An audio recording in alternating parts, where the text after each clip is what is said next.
हम पुलिस पर भरोसा करते हैं कि जब हम किसी समस्या में होंगे, किसी परेशानी में होंगे तो पुलिस हमारी मदद करेगी।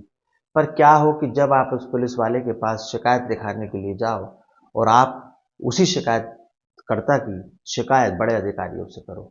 महिला शिकायत लिखाने गई और उस पुलिस वाले को उस महिला से प्यार हो गया। दोनों शादीशुदा थे और महिला ने उससे पीछा छुड़ाने के चक्कर में कई जतन किए और इसी जतन में एक कत्ल हो जाता है। कत्ल करता है पुलिस वाला और उसे पकड़ने में पुलिस को 100 दिन का समय लग गया। नमस्कार, आदाब, सत श्री अकाल। आप देख रहे हैं प्रदीप स्टोरी, एक नई सच्ची घटना के साथ। मेरे चैनल पर पहली बार आए तो चैनल को सब्सक्राइब कर लीजिए ताकि मुझे आपका सपोर्ट मिलता रहे और मैं ऐसे ही कहानियां बनाता रहूं। हम 2025 में चल रहे हैं और आज की जो घटना है वो कानपुर की है। कानपुर की नगर पालिका परिषद में एक महिला कर्मचारी की तैनाती होती है और वहां पर काम किया करती थी। इसी बीच उसकी जान पहचान एक पुलिस कांस्टेबल से हो जाती है। वो पुलिस कांस्टेबल कानपुर पुलिस में बतौर सिपाही के रूप में काम करता था। अब महिला एक शिकायत लेकर थाने में जाती है और उस पुलिस कांस्टेबल को अपनी अर्जी देती है। जांच उसके पास होती है। वो जांच के दौरान महिला का फ़ोन नंबर ले लेता है और कहता है कि मुझे आवश्यकता होगी तो मैं आपको फ़ोन लगाऊंगा और ये आप मेरा नंबर ले लीजिए। आपको कोई दिक्कत हो तो आप मुझे फ़ोन लगाना। फ़ोन पे बात का सिलसिला चालू हो जाता है और इस पुरुष कांस्टेबल को उस महिला से एक तरफा प्यार हो जाता है। महिला भी शादीशुदा थी और पुलिस कांस्टेबल भी शादीशुदा था। उसके 2 बच्चे थे। अब ये बात महिला ने अपने पति को बताई कि मैं एक शिकायत लिखाने के लिए संबंधित थाने में गई थी। वहाँ जांच करता कांस्टेबल मुझे परेशान कर रहा है, मेरे आगे पीछे घूम रहा है। अब पति जब पत्नी की ये बात सुनता है तो वो परेशान हो जाता है। वो थाने में जाता है, पुलिस कांस्टेबल को समझाने की कोशिश करता है और बोलता है कि आप मेरी पत्नी का पीछा छोड़ दीजिए, वो शादीशुदा है और आप भी शादीशुदा हैं। पर कांस्टेबल समझने की बजाय उस महिला के पति को धमकाता है और बोलता है कि तुझे पता है तू किससे बात कर रहा है। मैं पुलिस हूँ, पुलिस वाला हूँ, तुझे किसी भी केस में फंसाकर जेल पहुंचा दूंगा और तू हमेशा हमेशा के लिए ये सब भूल जाएगा। अब महिला के पति को डरा धमका कर थाने से भगा दिया जाता है। महिला का पति घर आता है और महिला को सारी बात बताता है। फिर अगले दिन उच्च अधिकारियों के पास इसकी शिकायत की जाती है और बताया जाता है कि पुलिस वाला हमें परेशान कर रहा है। उच्च अधिकारी उस पुलिस कांस्टेबल को बुलाते हैं और उसे सस्पेंड कर दिया जाता है और उसे चेतावनी दी जाती है कि रक्षक ही अगर भक्षक बन जाएगा तो क्या होगा। अगर तुम ही उस महिला की साथ ऐसा करोगे तो क्या होगा। जब उस पुलिस कांस्टेबल को सस्पेंड कर दिया जाता है और जब उसकी जांच आगे बढ़ाई जाती है तो पता चलता है कि आशिक मिजाज पुलिस वाला पहले भी कई लोगों को, कई लड़कियों को अपने जाल में फंसा चुका है और एक लड़की को अपने जाल में फंसाकर उसने कत्ल कर दिया।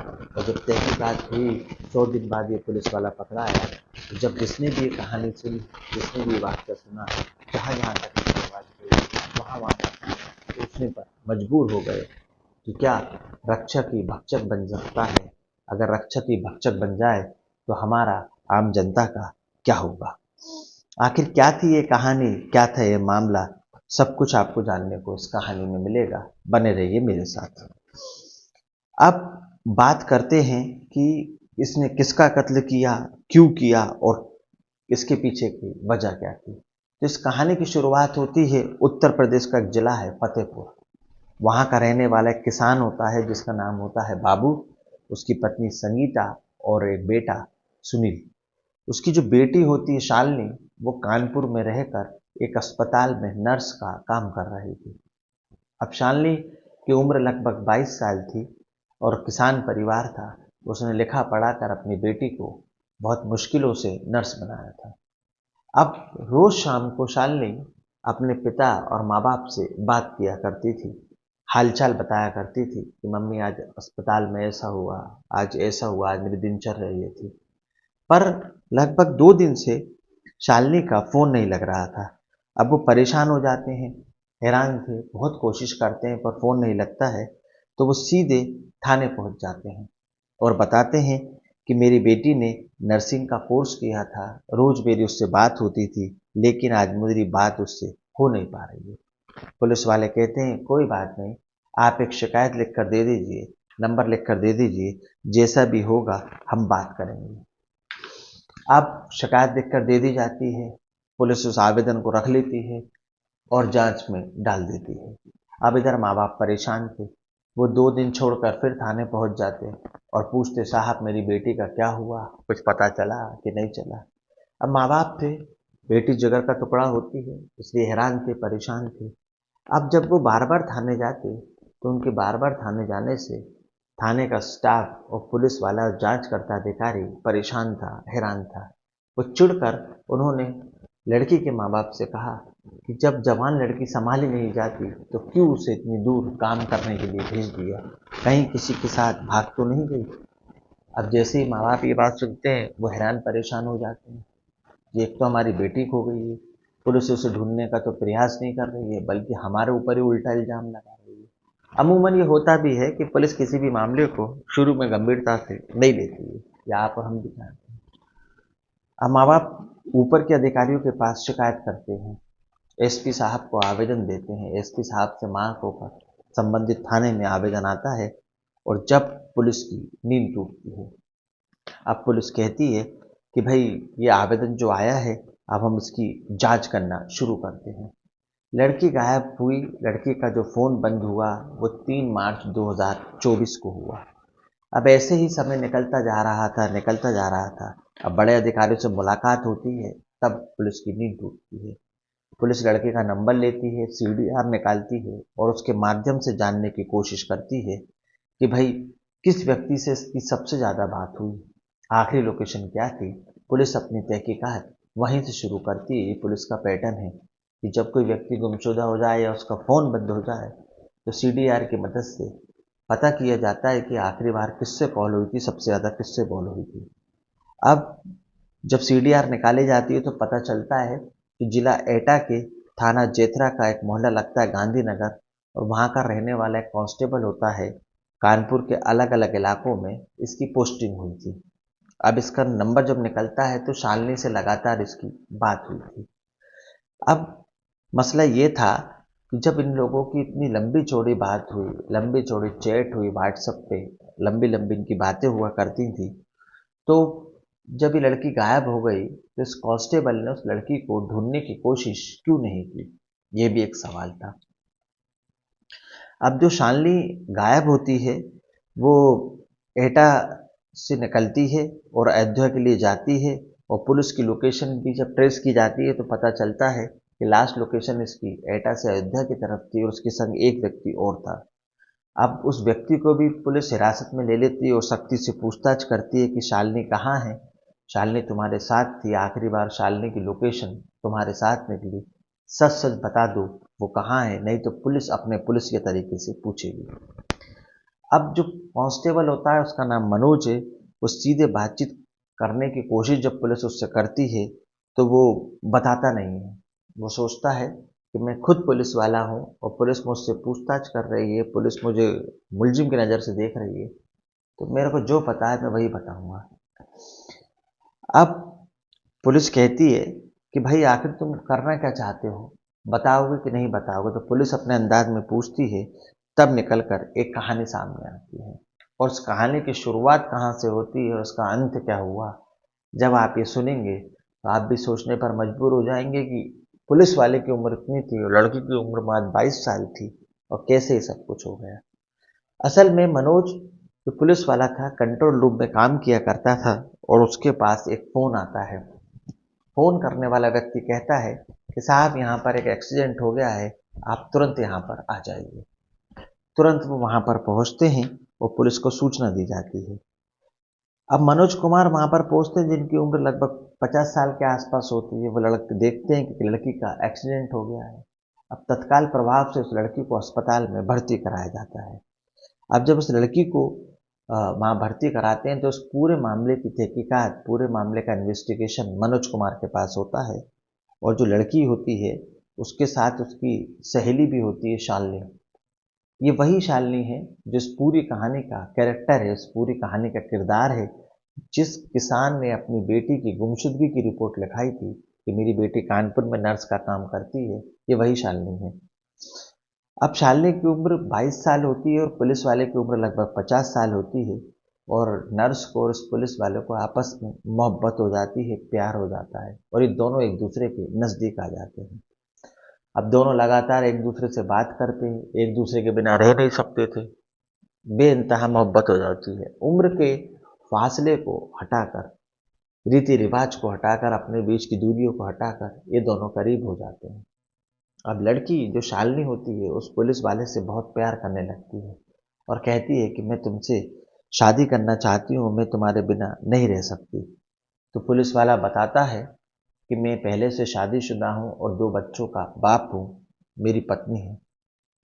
जब शालिनी ये बात सुनती है तो उसके पैरों से जमीन निकल जाती है और वो बोलती है कि जब तुम पहले से ही शादीशुदा थे, पहले से ही तुम्हारे 2 बच्चे हैं, तो तुमने मुझे इस बारे में क्यों नहीं बताया? तुमने अपनी जिंदगी के पुराने पन्नों को, पुरानी किताब को मेरे सामने क्यों नहीं खोला? मैंने तुम्हें अपनी पुरानी जिंदगी और अपनी असल जिंदगी और जो सामने है तुम्हें सब बता दिया। उसके बाद भी तुमने मुझे अपने पुराने जीवन के बारे में नहीं बताया। तुम मुझसे बोलते कि तुम मुझसे शादीशुदा हो तो शायद मैं इतना आगे नहीं बढ़ती, पर अब मैं कुछ नहीं जानती, मैं तुमसे शादी करूंगी, मैं तुम्हारे बिना नहीं रह सकती। अब शालिनी पुलिस वाले पर दबाव बनाती है तो पुलिस वाला सोचता है कि अब मैं आखिर करूं तो करूं क्या। शालिनी को समझाने की कोशिश करता है तो शालिनी कहती है कि यदि तुमने मुझसे शादी नहीं की तो मैं तुम्हें बलात्कार के केस में फंसा दूंगी और हमारी private photo, private video leak कर दूंगी और उच्च अधिकारियों से भी तुम्हारी शिकायत करूंगी। तुम्हारे परिवार को तो बताऊंगी ही बताऊंगी, तुम्हारे डिपार्टमेंट में भी बताऊंगी। अब जो पुलिस वाला मनोज था बड़ी टेंशन में हो जाता है कि आखिर करूं तो करूं क्या। एक तो उम्र का फासला, मैं पहले से ही शादीशुदा, मैं इससे शादी कर नहीं सकता। अगर शादी नहीं करूंगा तो ये डिपार्टमेंट में बता देगी, बदनामी, नौकरी पे खतरा, तमाम बातें उसके दिमाग में दौड़ रही थी। अब वो आखिर करे तो करे क्या। फिर उसने एक योजना बनाई, एक प्लान बनाया और जब इस प्लान की कहानी, इस प्लान के वाक्य के बारे में आप सुनेंगे तो आप भी सोचेंगे कि कातिल कितना भी शातिर क्यों ना हो, पकड़ा ही जाता है। उसने प्लान बनाया और शालिनी से कहा कि हम अयोध्या घूमने चलते हैं, राम जी के दर्शन करने के लिए चलते हैं। सारी जनता जा रही है, हमें भी जाना चाहिए। अब एक उसका दोस्त होता है राहुल, उसको भी साथ में ले लेता है। तीनों लोग गाड़ी में बैठ जाते हैं और गाड़ी एटा से अयोध्या के लिए निकल जाती है।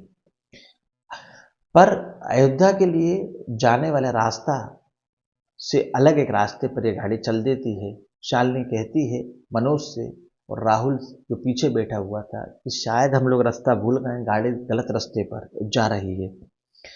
पर मनोज कहता है कि एक दूसरा रास्ता है, तुम टेंशन मत लो, हम लोग बिल्कुल सही जा रहे हैं और जल्दी से हम हाईवे पर टच हो जाएंगे। वो उससे प्यार करती थी, उसे तो पता ही नहीं था कि मनोज और राहुल ने, इन लोगों ने उसके कत्ल की योजना बना ली है और ये जिंदगी का जो सफ़र उसने शुरू किया है ये उसका आखिरी सफ़र होगा। वो अयोध्या नहीं और कहीं पहुंचने वाली थी।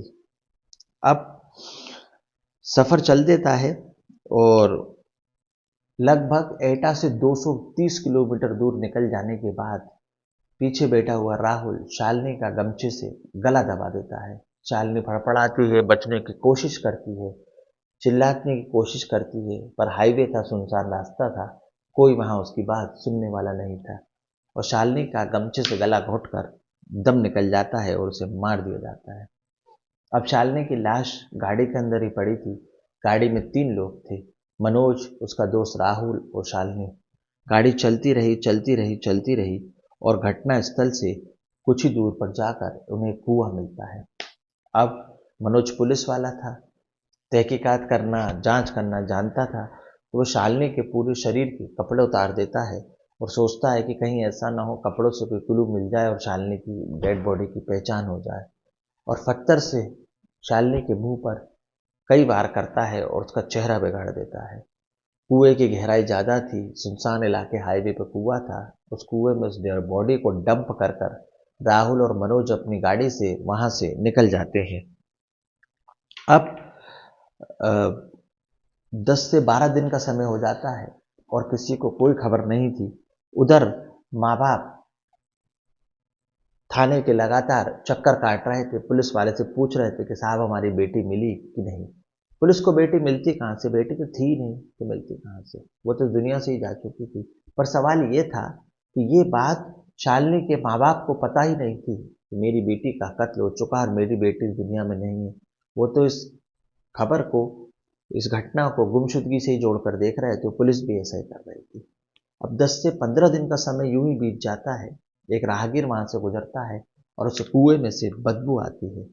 तब वो पुलिस को सूचना देता है, पुलिस मौके पर पहुंचती है और बॉडी को रिकवर कर लिया जाता है। अब उधर बड़े अधिकारी संबंधित थाने को खबर देते हैं कि भाई मालूम करो, लड़की के माँ बाप लगातार चक्कर काट रहे हैं, आखिर उनकी लड़की है तो है का।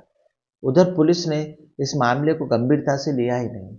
3 मार्च 2024 को मुकदमा दर्ज होता है और इससे पहले ही लाश मिल जाती, यानी कि 18 फरवरी 2024 को इस थाने में जब उसके माँ बाप गए थे तो उन्होंने इस मामले को सीरियस नहीं लिया।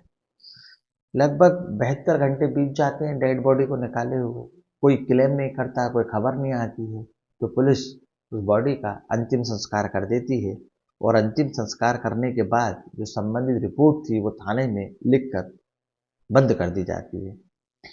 अब वहां से एटा पुलिस की जब जेत पुलिस से जाकर संपर्क होता है तो पता चलता है कि यहाँ बहुत समय पहले एक डेड बॉडी मिली थी और मनोज कुमार जो हेस्टेबल होता है और उसका एक साथी होता है राहुल, उसको भी गिरफ्तार कर लिया जाता है।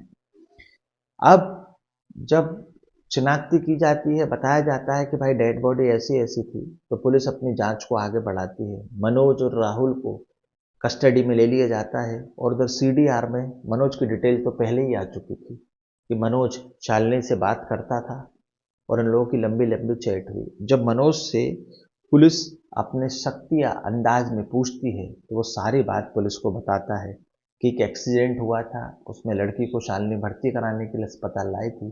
शालिनी और मेरी दोस्ती हो गई, फिर हमें प्यार हो गया, फिर हमें संबंध बन गए, मुझ पर शादी का वो दबाव बना रही थी, तो मैंने राहुल के साथ अयोध्या घूमने का प्रोग्राम बनाया और रास्ते में उसका कत्ल कर कर उसे कुएं में फेंक दिया।